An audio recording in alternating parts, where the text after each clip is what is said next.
What's up, y'all? Jason here to give y'all my review for The Walking Dead Episode 7.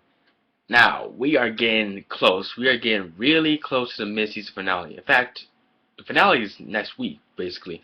And pretty much, the tensions are rising right now. And I don't know how I'm going to be able to deal without The Walking Dead for I don't know when The Walking Dead is going to come back. I think maybe January or February. I forgot when.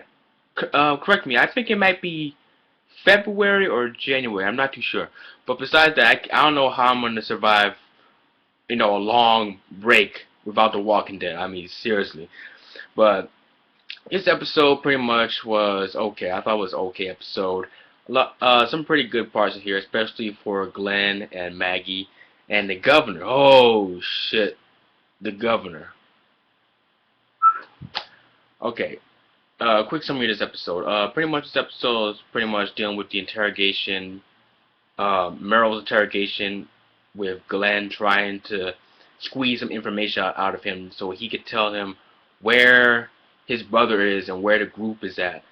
And Meryl is just crazy. I mean, he's pretty much just like, I mean, I knew he was crazy and all, but damn, this guy.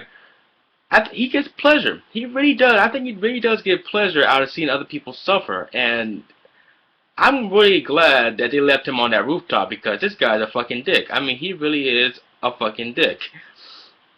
And we got the whole situation where Michonne shows up at the prison. And she's practically bleeding out from that bullet wound Meryl gave her last week. And she's brought into the prison, she's taken care of. They have to watch her because they're not sure to trust her because she just randomly comes out of nowhere.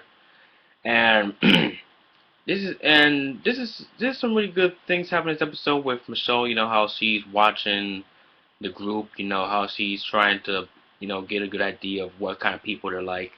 And pretty much my favorite parts of the episode would definitely have to be the parts with Glenn and Merle, because Glenn, I mean, Merle pretty much had him right there. He could have killed him so easily, but Glenn did not back off. He didn't give him any information. I mean, later on, he was even willing to sacrifice his life to make sure that they don't know where the group is. And I really like that. I mean, Glenn is a beast. He really is a beast.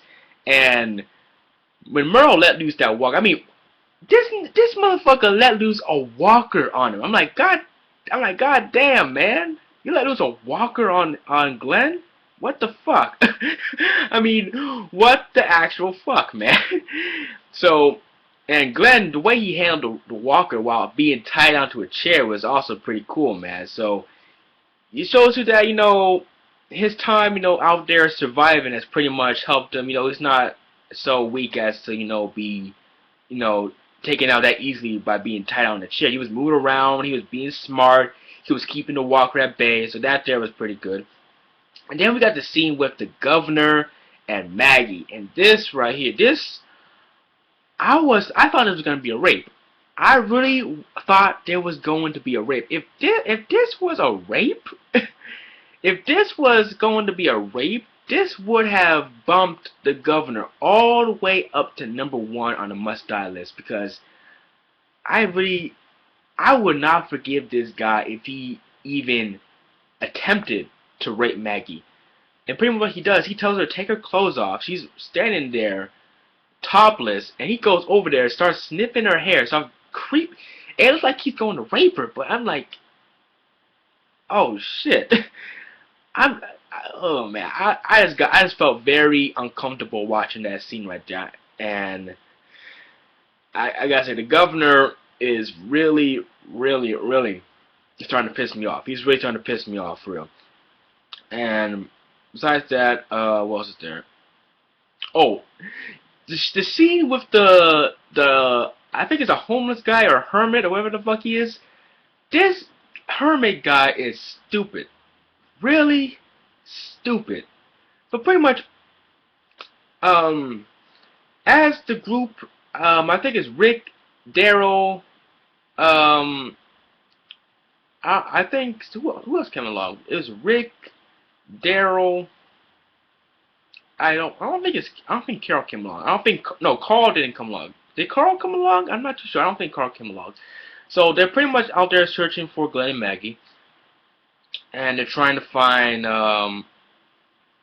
yeah, they're trying to find them, and they're out there in the forest, and they get like ambushed by this huge group of walkers, and they come across this hut, and they you know run into the hut, and there's this guy in there, this random hermit, random hobo guy in there, and he has a shotgun. I think he had a shotgun with him in the bed.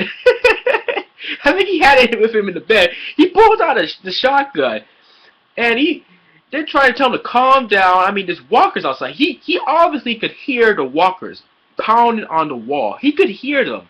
And he still got the gun focused to the face, man. I know he's scared and all, but this guy was really not thinking. He he he even asked him where's he's gonna call the police. I'm like, there's no police. There's no police. I mean, where has this guy been for the last? I think it's been like a year and a half. Where has he been for the last year and a half? Really? And he tries to run for the door, and then Michonne does the only intelligent thing and kills him. I mean, the guy was an idiot. He was going to open the door and let the walkers in. He was too dumb to live. Just like that. Just simple. He was too dumb to live, and they had to take him out just like that. And what they do is they use his dead body, throw his dead body out the front door as bait. And I'm like, damn. Well, it sucks to be him. I mean, shit. Either chill out, calm down, or you're getting turned into walker food. I mean, damn. But besides that, my predictions for next week. Next week is gonna be pretty much the semi. I want to call it the semi-climax because I don't think it's gonna be the complete climax, but something the group's gonna head over to Woodbury and they're going to interact with the governor's group. And this is when we're going to get like, I think it's going to be a confrontation between Rick and the governor next week. Like a face-to-face, head-on confrontation. And that's probably what's going to start the whole, you know, situation and stuff. And that right there I'm really looking forward to. So pretty much, like I said before, okay episode. And next week, it's the mid-season finale. So we'll see how it goes. So yeah, this has been JC. Keep on keeping on. And I'll catch you guys again next time. Peace.